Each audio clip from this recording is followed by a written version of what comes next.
चांदनी रात का सफर।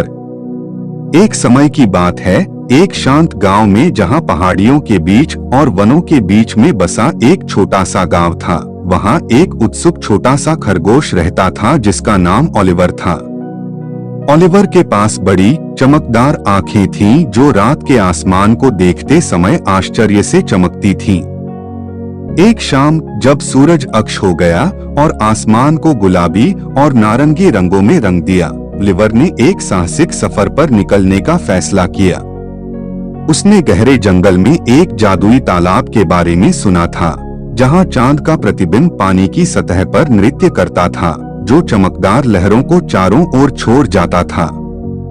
उत्साह से भरे हृदय के साथ ओलिवर ने घूमती हुई जंगली रास्ते पर हॉप किया। उसके कान आश्चर्य से कांप गए। पेड़ों ने राज बताई और जुगनू ने उसका रास्ता दिखाया, जो उसे जंगल के अंदर ले गए। आखिरकार खोजने का जो बड़ा समय लगता है, ओलिवर ने जादुई तालाब पर पहुंचा। चांदनी खुले मैदान को नरम चांदनी चमक के साथ धो रही थी और पानी जैसे शीशे में चमक रहा था। जब ओलिवर उसके सामने दृश्य को आश्चर्य से देख रहा था, तो उसने तालाब के किनारे बैठे एक दोस्ताना मेंढकों का परिवार नोट किया। उन्होंने उसका स्वागत गर्म मुस्कान के साथ किया और उसे अपने चांदनी रात के उत्सव में शामिल होने के लिए आमंत्रित किया। Powered by Dubverse. एक संतोषपूर्ण शांति के साथ ओलिवर अपने नए दोस्तों को अलविदा कहता है और अपने घर की ओर अपना पथ बनाता है। अपने दिल को रात के आसमान और उन दोस्तों से भर देता है जिन्होंने उसने चांद के नीचे पाए। और इसी तरह जैसे सुबह का पहला प्रकाश अंधेरे को दूर करता है, ओलिवर अपने आराम से अपने ढेर खोजी में चलता है, उसके सपनों को रात के आसमान और चांद के नीचे मिले दोस्तों की जादूगरी से भर देता है। और यह है प्यारे बच्चों, ओलिवर के चांदनी रात के सफर की कहानी, एक दोस्ती, आश्चर्य और जो महान जादू हम सभी के लिए सितारों के नीचे हमें मिलता है। एक बड़े और घने जंगल में एक प्यारी सी किलकारी सुनाई देती थी। ये चिड़ियों की आवाज थी जो जंगल की शान थी। जंगल की रानी, एक रंगीन और समझदार मौर्या, सभी जंगली पशुओं के नेता थी। वह अपने प्रजा के लिए हमेशा समर्थ थी। एक दिन जंगल में एक अज्ञात संकेत मिला। जंगल के अंधेरे कोनों से एक संदेश आया कि जंगल को किसी अज्ञात खतरे का सामना करना होगा। जंगल की रानी ने तत्काल एक सभा बुलाई और सभी प्राणियों को साथ लाया। सभी ने चिंता के रूप में एकत्र हो गए। जंगल की रानी ने कहा, हमें जंगल की सुरक्षा के लिए साथ मिलकर काम करना होगा। हमें एक उत्तरदायी योजना बनानी होगी। एक खराब राजा ने जंगल को अधिकार में लेने का निर्णय किया था। उसने अपने सैन्य को भेजा और जंगल में आग लगाने का आदेश दिया।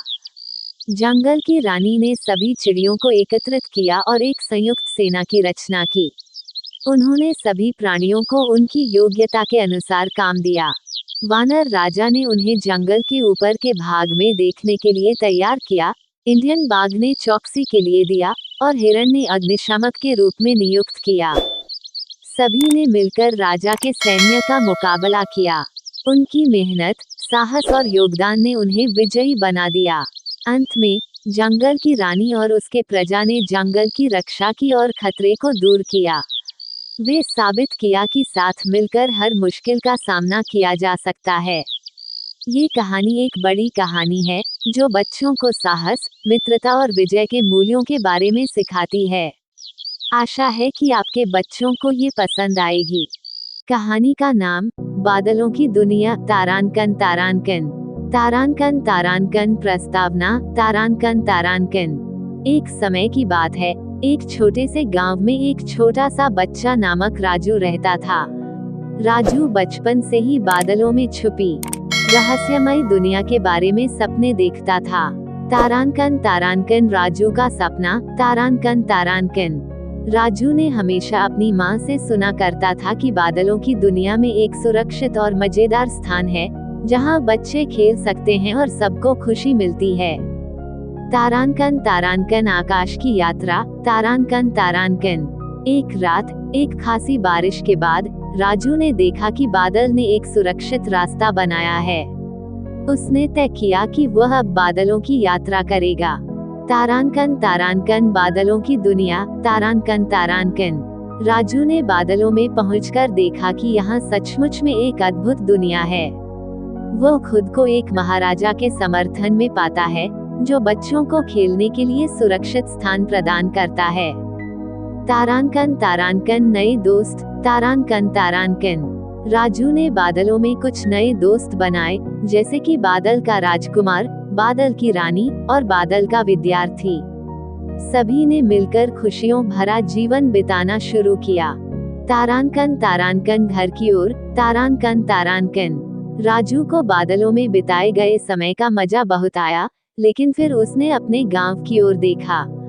उसने अपनी माँ के पास वापस आने का निर्णय किया, जहां उसका इंतजार किया जा रहा था। तारांकन तारांकन समाप्ति, तारांकन तारांकन। राजू ने अपने गांव में वापसी की और उसने देखा कि बादलों की दुनिया उसके जीवन को बहुत रंगीन बना दी थी। उसने अपने दोस्तों के साथ बिताए गए अनुपम क्षणों की यादें अपने मन में सुरक्षित की थी, जिन्हें वो हमेशा चर्चा करता था सोते वक्त। यह एक छोटी सी कहानी है जिसे आप अपने बच्चों को सुना सकते हैं। सपनों का उड़ान। एक समय की बात है, एक छोटे से गांव में एक छोटा सा बच्चा रहता था, जिसका नाम रवि था। रवि बहुत ही उत्साही और सपने देखने वाला बच्चा था। वो हर रोज रात को सोते समय किस्से सुनने का बहुत शौक रखता था। उसकी दादी बड़ी पुरानी कहानियों का अद्भुत भंडार थी, जो उसे रोज नया ज्ञान और खुशी देती थी। एक दिन रवि को अपने गांव के एक पुराने पेड़ के नीचे एक रहस्यमय लकड़ी का बक्सा मिला। उस बक्से में एक पुरानी पुस्तक और एक चमत्कारी चाबी थी। रवि ने वह चाबी प्राप्त करके उस पुरानी किताब को खोला।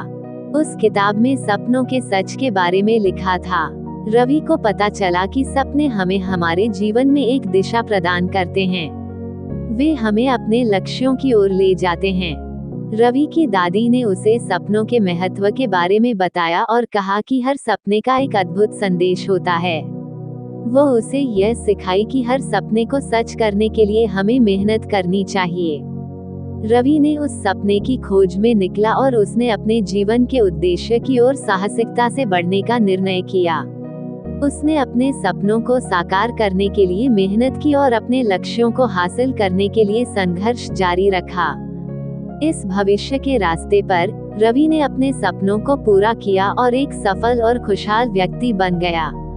उसकी दादी ने कहा कि हर सपना सच हो सकता है, बस हमें उसे पूरा करने के लिए विश्वास और मेहनत की आवश्यकता होती है। इस प्रकार रवि की कहानी हमें ये सिखाती है कि हमारे सपनों का अध्ययन करना, उन्हें पूरा करने के लिए प्रत्याशा रखना और मेहनत करना हमारे जीवन को सफलता की ओर ले जाता है।